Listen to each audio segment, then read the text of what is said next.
Assalamu alaikum warahmatullahi ta'ala wabarakatuh. Barkanmu da sake saduwa a cikin wani sabon shirin. Yau za mu yi bayani ne akan yadda mutum zai sauke bidiyo ta cikin Xander. Abinda za ka yi, za ka yi cikin Xander ga nan alamar ja za gani, sai ka taɓa, sai ka shiga ciki. Za ka ɗan jira ya kawo, bari mu bar shi ya jira ya kawo tukun. Yawa to idan ya kawo a nan ƙasa za ga yadda aka rubuta social za gani, sai ka taɓa shi. A nan za ga status Instagram, abinda za ka yi na ukun za ka taɓa downloading. Yawa a nan za ga ɗan alaman Facebook, wannan da kuke gani duk sauke shi ne ta ciki, sai ku taɓa ɗan alaman Facebook ga can daga sama, sai ku taɓa shi. Yawa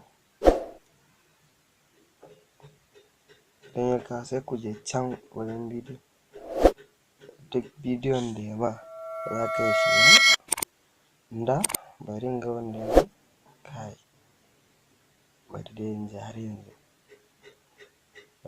Yawwa ga labarina ciki daga sama za ka ga alama, sai ka taɓa shi. A can ƙasa za ga wajen da aka rubuta copy, sai ka yi copy, sai ka ƙara dawowa cikin Xander, sai ka yi nan wajen search, wannan search boot, sai ka sa, sai ka yi searching, ka danna downloading, sai ka ɗan jira shi ya kawo kaɗan. Bari mu bari ya yi analysis. Yawwa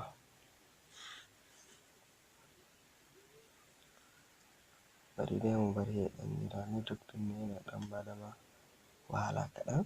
Yawwa to yanzu ga yanayin analysis, bari in jawo shi ku gani. Yawwa kun ga nan zai fara tafiya, ya fara tafiya.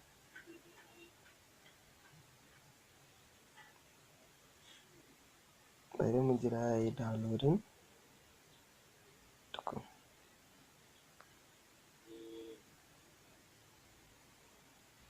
Ya kusa da ɗan sauransa kaɗan.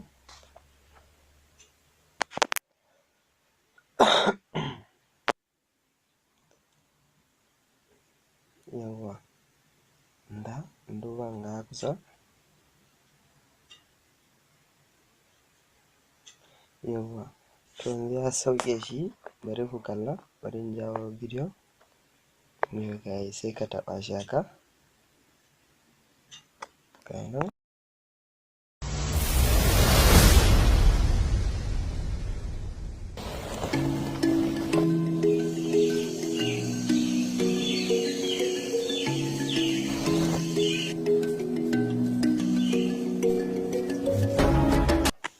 Yawwa to kun gani, insha Allah haka za ka yi. Mun gode da kallon tashar Mobar TV. Ka danna mana subscribe, sannan ka danna alamar ƙararrawa.